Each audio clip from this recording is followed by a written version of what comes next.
Hey there, this is Mathcamp321, and this is another installment of a video series on logarithms.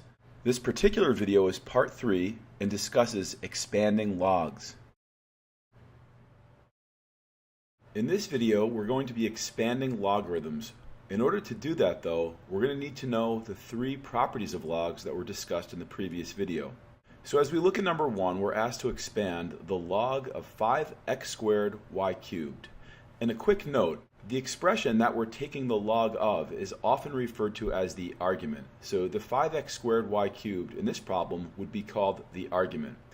And the argument in this case consists of a product of 3 things: the 5, the x squared, and the y cubed. If we refresh our properties of logs and we think to the product rule for logs, we know that when we're taking the log of a product, it ends up being the sum of the log of each factor. So in number 1, we're going to start by saying the log of 5 plus the log of x squared plus the log of y cubed. Now that we've done that first step and have applied the product rule, we're going to ask ourselves if there are any other properties that can be implemented. And because the last 2 terms contain powers, we know that we can use the power rule or the power ranger rule for these last 2 terms. So our final answer is going to be log 5 plus 2 log x plus 3 log y. As I scan through the 3 terms, I see that there are no other log properties that I can implement. So this has been completely expanded, and we're done with problem number 1. Let's take a look at number 2. In number 2, we're asked to expand the log of the cube root of a over 2b to the 4th. Well, this argument is a bit more complicated than the first one. There's several different paths you can take to get to the final answer, but the way that I'm going to perceive this is the argument being a big quotient. So to start, I'm going to use the quotient rule for logs, which is if you're taking the log of a quotient, it turns into the log of the numerator minus the log of the denominator. And at the same time, I'd like you to take note of the strategy written in green, and that says convert any radical to a fractional exponent. And you'll see why that's important in our next step. So I'm going to rewrite the cube root of a as a to the 1/3. Okay, so the first thing I've done is implemented the quotient rule for logs. The next thing I'm going to do is ask myself if any additional properties can be applied. That second term, the term to the right, is the log of a product. So there I can use the product rule. However, because it's preceded by a negative, we're going to need to use grouping symbols to distribute that negative through to both of the results. And I'll show you what I mean in a moment when I do that. That right there is the international symbol for watch out, be careful, something tricky is coming up. So right now with this underlined term, I'm going to implement the product rule for logs.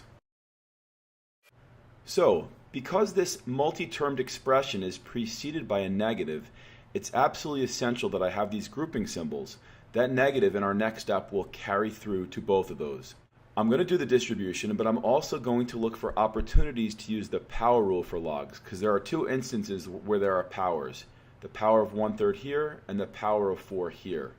So my final expression of this answer should be 1/3 log a minus log 2 minus 4 log b. I'll scan through the 3 terms to make sure there are no additional properties that can be implemented, and it looks like I'm done.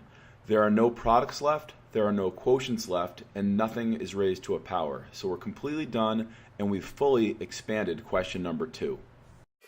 Let's go on to the next slide. So we're on our 3rd and final example of expanding logs. And in this one, I'm going to do it 2 different ways to show you that there is not necessarily one unique way to get the final answer. So in number 3, we're asked to expand the log of the 5th root of x over y base 7. So I think the first thing that I'm going to do is I'm going to rename the 5th root as x over y to the power of 1/5. In doing this, we now are taking the log of something that's being raised to a power. So I'm going to use the power ranger rule and allow that power of 1/5 to leap down in front. What I'm left with now is the log of a quotient, so I'm going to use the quotient rule for logs, which will allow me to say log of x minus the log of y. Notice how log x minus log y is a multi-termed expression Because it's preceded by something, in this case the 1/5, those grouping symbols are absolutely essential because the 1/5 will need to be distributed to both of those terms. So really watch out for those grouping symbols. They're absolutely essential.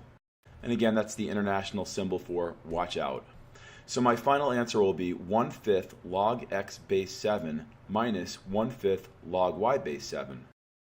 As I scan through these terms, I notice that there's no more properties that can be implemented.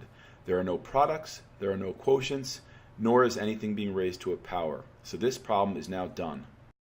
Except that now I'm going to do it a totally different way. However, I think it's going to start the same way. I'm going to rewrite, instead of having the radical, I'm going to use fractional exponents. So I'm going to start in exactly the same way. Now, I'm going to take a slightly different direction this time, which is the whole point of me doing this. When you have a fraction raised to a power, both the numerator and the denominator will feel the effect of that power. So the x will feel the effect of the power of 1/5, and the y will also feel the effect of that 1/5 power. So I'm going to write it in the following way. Well, what I have now is a quotient, so I'm now going to use the quotient rule for logs. And after doing that step, I'm going to implement the power ranger rule for logs, bringing the exponents down in front. You'll notice as we compare the two results from the first way that I did it and the second way that I did it, that they're exactly the same. Just showing you that there's more than one way to do this type of problem, and they both took about the same amount of steps, but just be aware that there's not only one unique way to do it. So on this video, we learned how to expand logs by implementing the three properties of logs. Sometimes they're pretty easy, but sometimes you need to use multiple properties within the same problem.